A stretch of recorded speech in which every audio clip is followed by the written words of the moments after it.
Jamaah subuh hamba Allah yang mulia, beberapa menit ke depan kita isi waktu kita sembari menunggu syuruk. Kita duduk di rumah Allah, tempat terbaik di muka bumi. Kita mengikuti halaqat zikir, majelis ilmu, amal yang sangat mulia yang dipuji Nabi. Kita bersyukur semoga memang kita selalu Allah beri momen-momen seperti ini. Momen untuk beramal soleh, momen untuk duduk di masjid, momen untuk menghadiri majelis ilmu. Yang dalam istilah Rasulullah itu hayya nu'min sa'ah. Yuk kita duduk sebentar cerita-cerita tentang iman, memperbaharui iman dan segala macam. Kita ingin mentadaburi beberapa ayat yang semuanya itu memberikan satu pemahaman nanti insyaAllah. Pertama, kita baca firman Allah dalam surat Yunus ayat 12. A'udzubillahi minasyaitonirrajim. Bismillahirrahmanirrahim. Wa iza massal insana ad-durru da'ana li jambihi أو قائدا أو قائما فلما كشفنا عنه ضره مر كأن لم يدعنا إلى ضر مسه كذلك زين للمسرفين ما كانوا يعملون. Apabila manusia mengalami kesulitan, merasakan kepahitan, penderitaan, kemiskinan, kesakitan, situasi yang sangat sulit dan genting, ketakutan, da'ana, dia akan berdoa pada kami. Li jambihi, ketika berbaring, au qa'idan, ketika duduk, au qa'iman, atau ketika berdiri.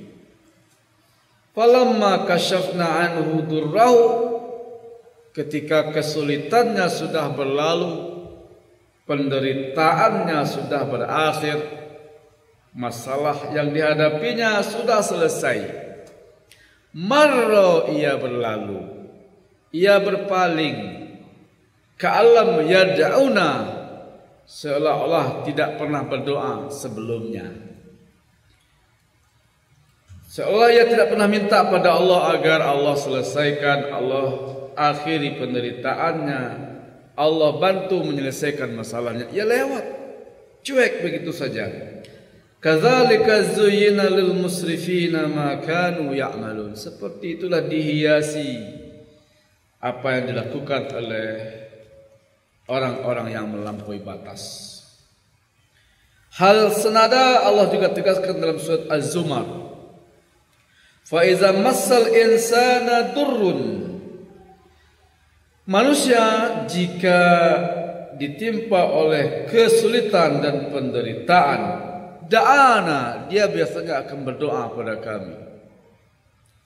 Fa iza khawalnahu ni'matan minna, tapi kalau kesulitannya sudah berganti dengan kemudahan, tangisnya sudah bertukar dengan senyum, kemiskinannya sudah dirubah menjadi kekayaan. Selama ini dia orang biasa, sekarang sudah menjadi penguasa. Qal innama utituhu ala ilmin. Ia akan berkata, sesungguhnya ini aku dapat karena ilmuku, karena aku pintar, karena aku hebat, karena aku rajin bekerja. Dia menepuk dada, ini karena aku hebat. Semua capaian ini nggak ada andil orang lain, ini aku, semata-mata kan aku memang gigih, aku bekerja keras, aku hebat dan segala macam. Bal hiya fitnatun, itulah musibah, itulah fitnah, itulah bahaya. Walakinna aktsarahum la ya'lamun. Akan tetapi kebanyakan manusia tidak sadar. Ditegaskan lagi dalam surat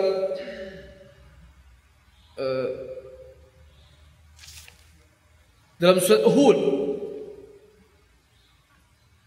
wala in azaqna rahmatan minna min ba'di dharra masathu la yaqulunna hadza li.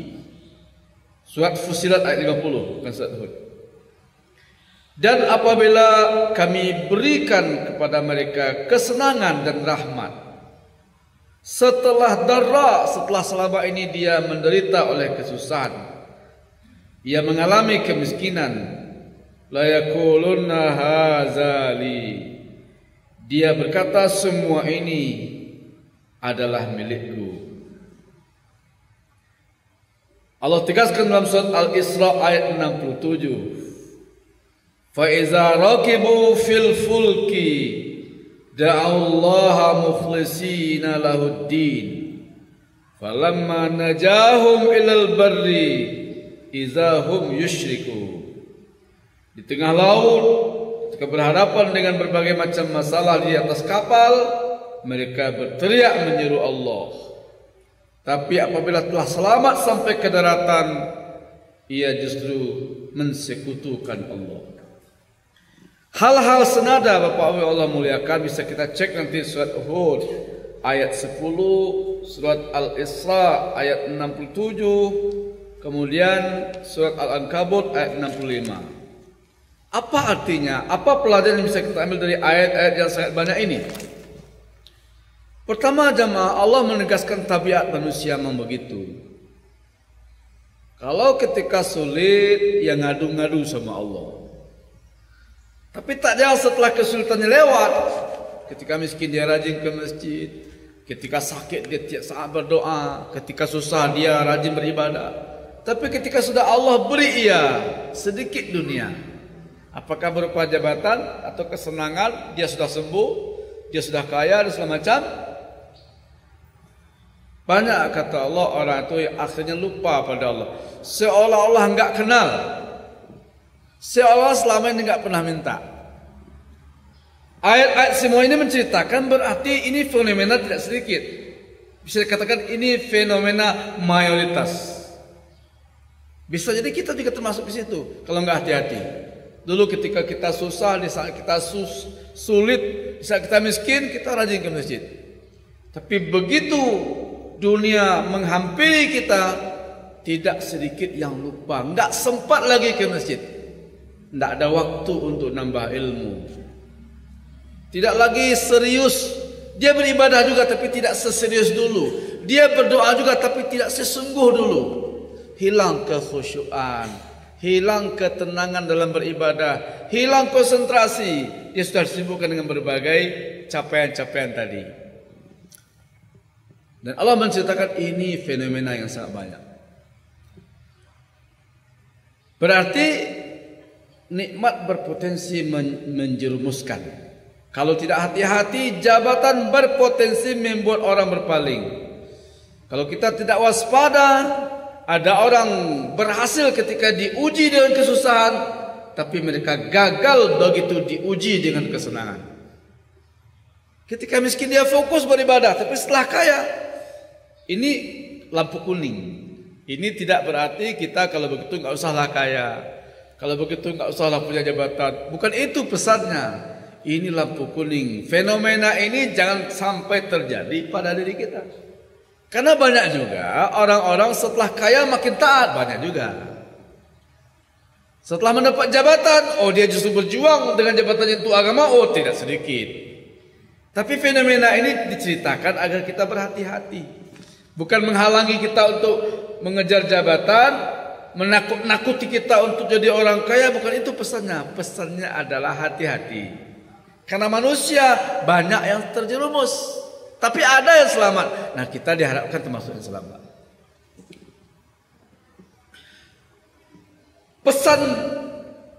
Pesan yang ketiga, Bapak Ibu Allah muliakan, bisa kita ambil dari sini. Berarti ketika sulit dia dekat pada Allah. Ketika susah dia sungguh-sungguh berdoa.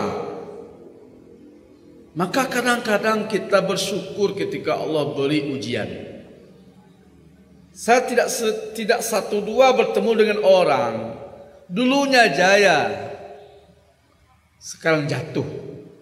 Tapi kejatuhan itu ia syukuri. Dulu dia pemuda yang gagah.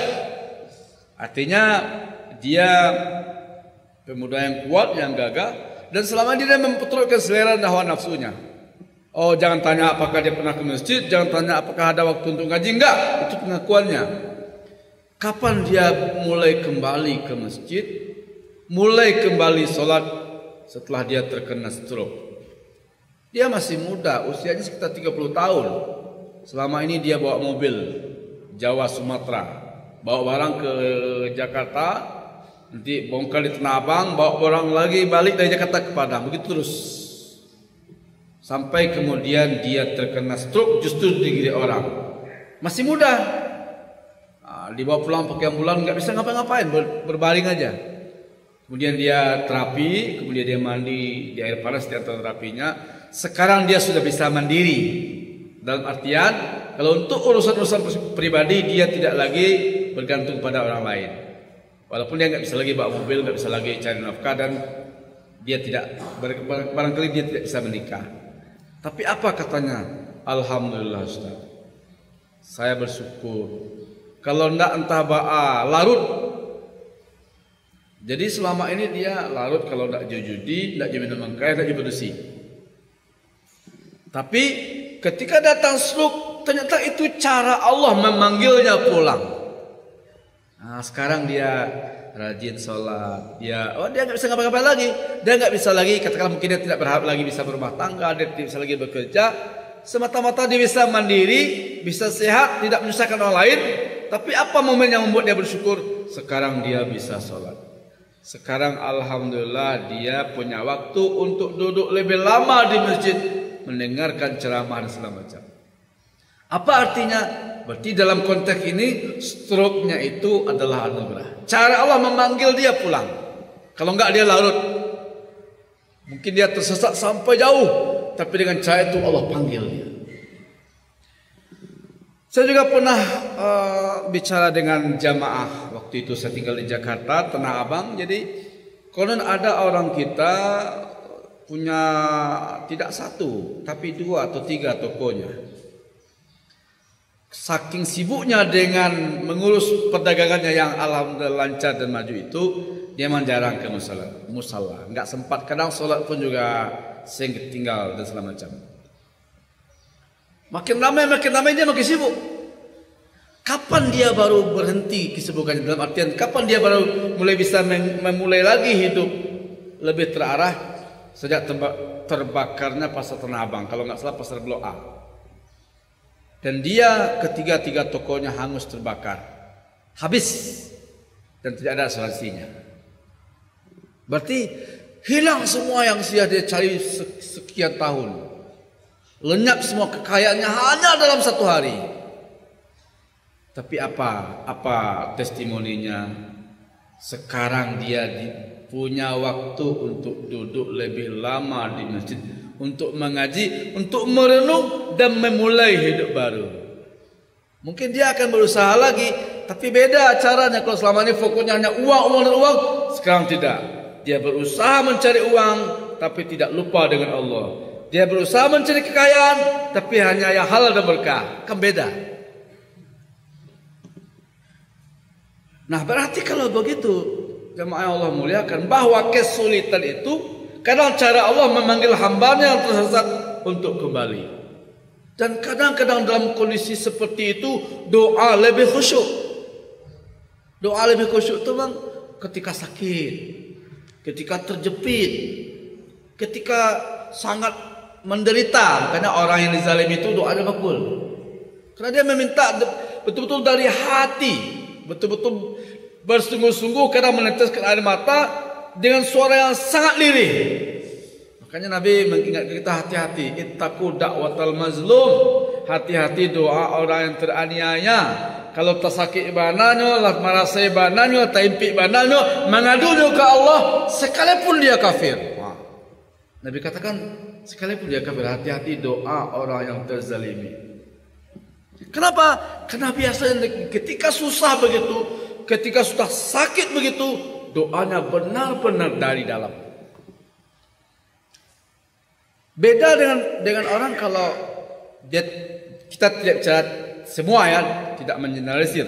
Tapi secara umum jarang datang kekhusyuan ketika kita sudah makan kenyang. Kita santai, kita senang, kita banyak istirahat, kita nggak ngapa-ngapain, perut kenyang. Itu biasanya doa nggak dalam. Nah, karena itulah kadang-kadang puasa itu, kenapa orang berpuasa itu doanya lebih dalam? Karena dia lapar. Berarti lapar perlu. Di saat sakit, apalagi kalau sakit kita menghantarkan kita pada kekhawatiran, jangan-jangan nyawa saya nggak lama lagi. Itu doanya khusyuk itu. Jadi kalau lah sakit, lah parah mana sakitnya, lata-lata terlalu, itu kalau berdoa dia benar-benar sudah pasrah dan berdoa benar-benar tulus, benar-benar serius. Jadi berdoa, beribadah sungguh-sungguh lebih khusyuk. Kadang-kadang, ini kadang-kadang ya, memang butuh itu. Kesulitan, dalam kondisi lapar, dalam kondisi susah, dalam kondisi terjepit, dalam kondisi miskin, dalam kondisi teraniaya, doanya biasanya lebih dalam.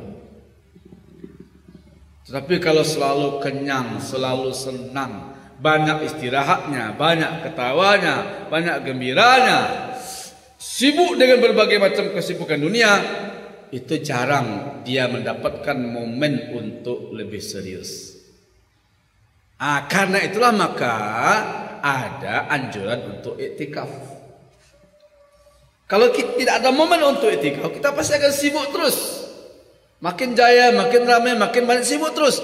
Perlu ada waktu. Memang kita alokasikan, harus ada satu hari hanya saya dan Allah. Di masjid, di rumah Allah hanya ibadah.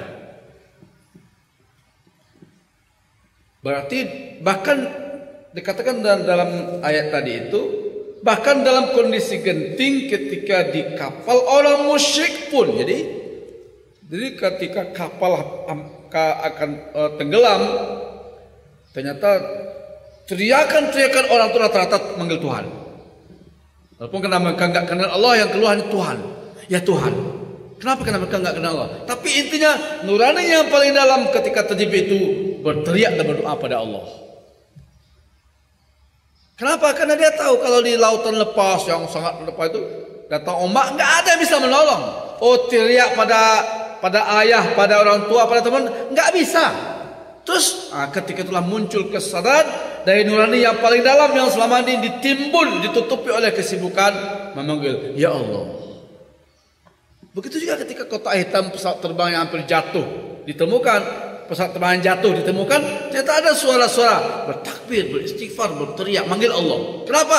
Tidak ada lagi ketika itu yang bisa menolong kecuali Allah. Dan keyakinan itu karena muncul dari orang selama ini tak peduli pada Allah. Artinya jamaah, kalau kita sakit, mungkin Allah sedang memanggil kita. Kalau kita sedang susah, sedang banyak masalah, mungkin itu cara Allah agar kita banyak berdoa. Karena kita kalau selalu mulus hidup kita, lancar segala macam, kadang kita tidak merasa perlu berdoa, merasa nggak butuh pada Allah. Dan ini katakan tadi, ya saya kaya ini kan kena usaha saya, karena saya hebat, karena saya jenius, karena strategi saya mantap. Lupa dia bahwa ada Allah di situ. Kapan dia ingat? Kalau dicabut. Ini kadang-kadang kenapa Allah cabut nikmat kita? Kenapa sesekali kita mesti gagal? Kenapa sesekali kita mesti jatuh? Dan pengusaha-pengusaha sukses itu rata-rata pernah jatuh. Karena itu cara Allah mengingatkan, ingat, ini bukan punyamu. Yang kamu kumpulkan bertahun-tahun, bisa Allah ambil hanya dalam semalam. Semalam, nggak butuh waktu lama. Oh, gedung yang kita bangun sekian tahun, megah mahal, semalam bisa hancur kalau nggak kena gempa bumi, ya kena kebakaran. Tahukah Bapak yang Allah muliakan, ketika tsunami Aceh, itu ada orang yang malamnya adalah orang kaya. Banyak orang yang malamnya adalah orang yang punya banyak keluarga, punya banyak kesibukan. Begitu datang tsunami pagi-paginya, yang selamat ada yang tadinya kaya sekarang miskin, Papa. Ada yang tadinya banyak keluarganya sekarang sebatang kara. Jadi nggak butuh lama bagi Allah untuk mengambil lagi apa yang dikasih sama kita. Itu yang Allah ingin ingatkan. Capek kita mengumpulkan bertahun-tahun, puluhan tahun, hanya Allah butuh waktu semalam atau mungkin hanya 1 jam untuk mengambilnya lagi. Setidak-tidaknya kalau tidak terjadi bencana, kita kumpulkan bertahun-tahun, Allah ambil nyawa kita. Terus buat apa yang kita kumpulkan itu? Jadi kalau seandainya kita Allah beri dunia, lalu Allah kita lupakan, khawatirnya jamaah Allah nggak ambil lagi. Kalau Allah ambil lalu kita sadar, ya alhamdulillah, berarti kita kembali. Kalau Allah beri kita penyakit lalu kita taubat, alhamdulillah, berarti kita sempat kembali. Yang paling parah itu kita nggak sempat kembali. Allah kasih terus, Allah kasih terus. Falamma nasu ma zukiru bihi fatahna alaihim abwaba kulli syai'in hatta iza farihu bima utu akhaznahum baghtatan fa iza hum mublisun. Kalau mereka lupa pada agama, enggak peduli pada Allah, enggak mau tahu dengan ajaran Islam, apa kata Allah? Ini yang kita khawatirkan. Kalau Allah azab kita lalu kita kembali, ya alhamdulillah kita taubat. Kalau Allah cabut nikmat itu lalu kita sadar, alhamdulillah. Yang paling parah itu adalah Allah kasih, makin kafir, makin Allah kasih, makin ingkar, makin Allah kasih. Fatahna alaihim abwaaba kulli syai'. Kami bukakan baginya pintu-pintu kesuksesan. Kayak jabatan itu sampai hatta iza farihu, ketika mereka sedang terkesima dengan semua yang mereka peroleh, mereka bangga dengan apa yang mereka capai, mereka sombong dengan semua prestasi itu, akhaznahum, kami ambil baghtatan, tiba-tiba. Itu yang parah. Di saat puncak Allah matikan dia. Repot. Tidak ada waktu untuk kembali. Tidak ada kesempatan untuk bertaubat. Kalau harta yang Allah ambil tapi dikembalikan di hidayah, tidak masalah. Banyak orang kaya raya dia bertaubat setelah miskin, jatuh miskin. Banyak orang yang penguasa begitu dia pensiun dia akhirnya sadar dan kembali ke masjid. Ada yang ketika berkuasa dia pongah, tapi ketika dicabut jabatannya dia tersadar lalu kembali pada Allah. Bagus. Yang kita takutkan adalah Allah beri dunia terus, bukan dunia itu Allah ambil nyawanya, tidak sempat bertaubat. Maka Rasulullah mengatakan, iza ra'aitallaha yu'til abda kullama yuhib wa huwa musirun ala ma'asi fa innama zalika minhu istidraj.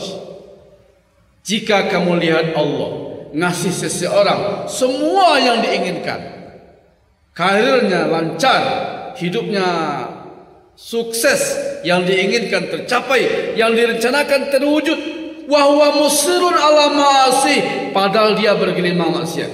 Kau nampak seperti itu, tak buka dunia untuknya, padahal dia bergelimang maksiat. Apa kata Rasulullah? Fa innama zalika minhu istidraj. Itu adalah istidraj.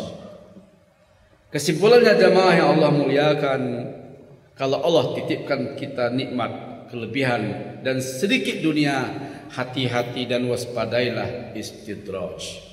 Kalau Allah uji kita dengan kesakitan dan kesulitan, husnuzan, barangkali Allah sedang memanggil kita. Kita lupa padanya, kita lalai dan segala macam.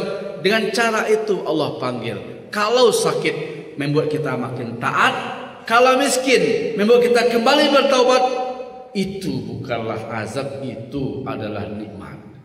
Bahkan kemiskinan jika menghantarkan kita kepada ketaatan, jauh lebih mulia daripada kekayaan yang menghantarkan kita pada kesombongan. Jika segala kesulitan membuat kita akhirnya khusyuk beribadah dan berdoa pada Allah, jauh lebih bagus ketimbang berbagai capaian dan prestasi tapi melupakan kita dari Allah. Tentu yang terbaik adalah dunia Allah berikan sebagaimana Allah berikan pada Nabi Sulaiman, sebagaimana Allah berikan pada Utsman dan Abdurrahman, sebagaimana Allah berikan pada penguasa muslim, orang kaya muslim. Tapi ternyata harta dan kekuasaan itu membuat mereka makin taat, makin mendekat, makin berkontribusi. Itulah yang paling utama. Tapi andai Allah uji dengan kesulitan, dan kesulitan itu membuat kita dekat pada Allah, maka kesulitan itu juga nikmat, itu juga anugerah. Hadanallahu wa iyyakum ajmain. Assalamualaikum warahmatullahi wabarakatuh.